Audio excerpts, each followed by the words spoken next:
നമസ്കാരം. ഒരു MLA-യുടെ കൊലപാതകമടക്കം ഒരുപാട് രാഷ്ട്രീയ ചരിത്രങ്ങൾ പറയാനുണ്ട് നിലമ്പൂർ നിയോജക മണ്ഡലത്തിൽ.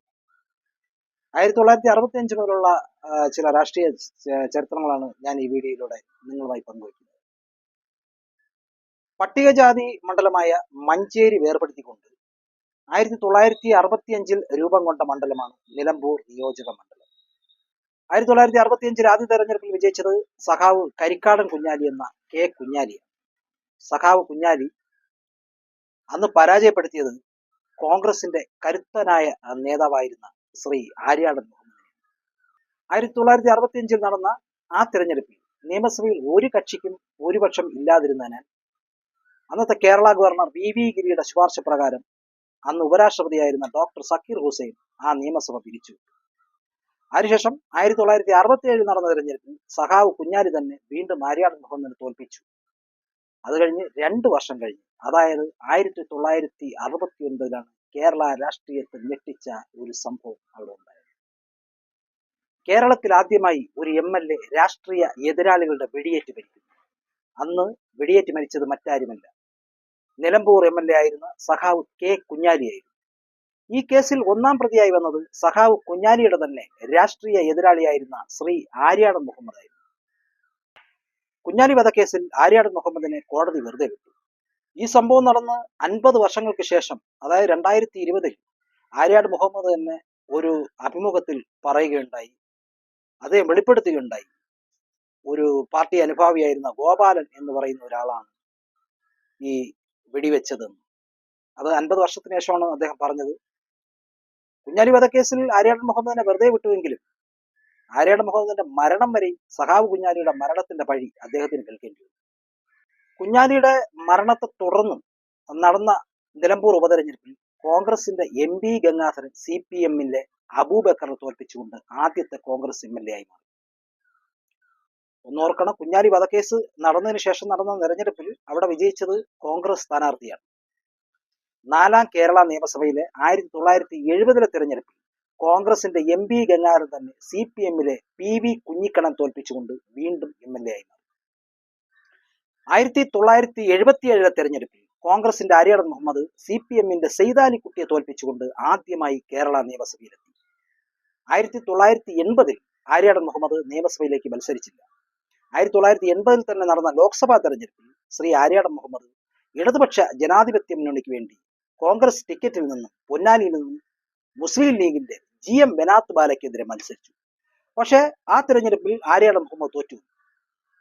എന്നാൽ 1980 നടന്ന നിലമ്പൂർ അസംബ്ലി സീറ്റിൽ ഇടതുപക്ഷ ജനാധിപത്യ മുന്നണിക്ക് വേണ്ടി മത്സരിച്ച കോൺഗ്രസ് യുവിന്റെ C ഹരിദാസ് നിലമ്പൂർ MLA ആയി. അന്നത്തെ മലപ്പുറം DCC പ്രസിഡന്റ് ആയിരുന്ന കോൺഗ്രസ് ഐയുടെ TK ഹംസയായിരുന്നു C ഹരിദാസ് പരാജയപ്പെടുത്തി നിലമ്പൂർ MLA ആയി. അന്ന് കോൺഗ്രസ് രണ്ടായിരുന്നു, കോൺഗ്രസ് യുവും ഐയും. ഐ ഐക്യ ജനാധിപത്യ മുന്നണിയിലും കോൺഗ്രസ് യു ഇടതുപക്ഷ ജനാധിപത്യ മുന്നണിയിലും. 1980 ഇടതുപക്ഷ ജനാധിപത്യ മുന്നണിയിൽ ശ്രീ EK നായനാരുടെ ആദ്യ മന്ത്രിസഭയിൽ MLA അല്ലാതിരുന്ന കോൺഗ്രസ് യുവിന്റെ ശ്രീ ആര്യാടൻ മുഹമ്മദിന് തൊഴിൽ, വനം വകുപ്പ് എന്നീ വകുപ്പുകൾ നൽകി മന്ത്രിയാക്കി. എന്തടിസ്ഥാനത്തിലെന്നറിയില്ല. ഒരു കാര്യം ഓർക്കണം, സഖാവ് കുഞ്ഞാലി വധക്കേസിൽ ഒന്നാം പ്രതിയായിരുന്ന ആര്യാടൻ മുഹമ്മദിനെ കുഞ്ഞാലിയുടെ പാർട്ടിക്കാർ തന്നെ മന്ത്രിസ്ഥാനം നൽകി. MLA അല്ലാതിരുന്ന ആര്യാടൻ മുഹമ്മദിന് മത്സരിക്കാൻ ശ്രീ ഹരിദാസ് മേനോന് തന്റെ MLA സ്ഥാനം അന്ന് രാജിവെക്കേണ്ടി വന്നു. കേരളത്തിൽ ഏറ്റവും കുറച്ചു കാലം MLA ആയിരുന്ന വ്യക്തി ശ്രീ C ഹരിദാസിന്റെ പേരിൽ തന്നെയാണ് ഇന്ന്. വെറും 10 ദിവസം മാത്രമായിരുന്നു ശ്രീ ഹരിദാസിന്റെ MLA സ്ഥാനം. പിന്നീട് C ഹരിദാസ് രാജ്യസഭ MP ആയി മാറി. 1980 നടന്ന ഉപതെരഞ്ഞെടുപ്പിൽ ഇടതുപക്ഷ ജനാധിപത്യ മുന്നണിക്ക് വേണ്ടി കോൺഗ്രസ് യുവിന്റെ ശ്രീ ആര്യാടൻ മുഹമ്മദും ഐക്യ ജനാധിപത്യ മുന്നണിക്ക് വേണ്ടി കോൺഗ്രസ് ഐയിലെ മുല്ലപ്പള്ളി രാമചന്ദ്രൻ മത്സരിച്ചു. ആ തെരഞ്ഞെടുപ്പിൽ മന്ത്രിയായ ആര്യാടന്റെ ചോദ്യം, നിലമ്പൂർകാർക്ക് ഒരു മന്ത്രിയെ വേണോ അതോ ഒരു MLA വേണോ? ആ ചോദ്യം ഫലിച്ചു. നിലമ്പൂർ ജനത ആര്യാടൻ മുഹമ്മദിനെ തന്നെ വിജയിപ്പിച്ചു. 1981 കോൺഗ്രസ് യു ഐക്യ ജനാധിപത്യ മുന്നണിയുടെ ഭാഗമായിട്ട് വീണ്ടും മാറി. 1982 തെരഞ്ഞെടുപ്പിൽ മലപ്പുറം DCC പ്രസിഡന്റ് TK ഹംസയ്ക്ക് സീറ്റ് നിഷേധിച്ചതിനെ തുടർന്ന് TK ഹംസ ഇടതുപക്ഷത്തോടൊപ്പം ചേർന്നു. 82 ഇടതുപക്ഷ സ്വതന്ത്രനായി മത്സരിച്ച TK ഹംസ ആര്യാടൻ മുഹമ്മദിനെ തോൽപ്പിച്ച് നിലമ്പൂർ MLA ആയി മാറി. 1987 TK ഹംസ CPMന്റെ ഉരുക്കുകോട്ടയായ കോഴിക്കോട് ബേപ്പൂരിൽ മത്സരിച്ച് വിജയിച്ച് രണ്ടാം നയനാർ മന്ത്രിസഭയിൽ പൊതുമരാമത്ത് വകുപ്പ് മന്ത്രിയായി. 1987 നടന്ന തെരഞ്ഞെടുപ്പിൽ നിലമ്പൂർ നിയോജക മണ്ഡലത്തിൽ കോൺഗ്രസ് സ്ഥാനാർത്ഥിയായി മത്സരിച്ച ആര്യാടൻ മുഹമ്മദ് CPMന്റെ ദേവദാസ് പൊറ്റക്കാടിനെ തോൽപ്പിച്ചുകൊണ്ട് വീണ്ടും MLA ആയി. ആ 87 മുതൽ പിന്നീട് ആർക്കും ആര്യാടൻ മുഹമ്മദിനെ നിലമ്പൂർ മണ്ഡലത്തിൽ പരാജയപ്പെടുത്താൻ കഴിഞ്ഞില്ല.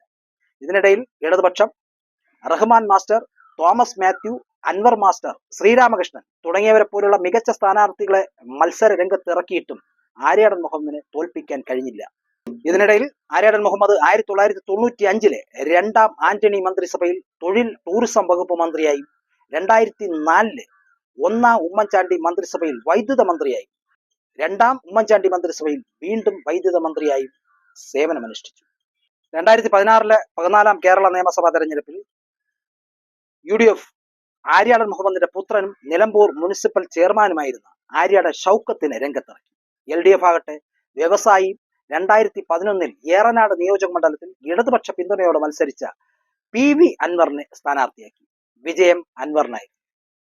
2021 അൻവർ വീണ്ടും LDF സ്ഥാനാർത്ഥിയായി മാറി. UDF Malappuram DCC president VV പ്രകാശിനെ സ്ഥാനാർത്ഥിയാക്കി. ആ തെരഞ്ഞെടുപ്പ് കഴിഞ്ഞ് ഫലപ്രഖ്യാപനത്തിന് മുമ്പ് പ്രകാശിന് മരണം സംഭവിച്ചു.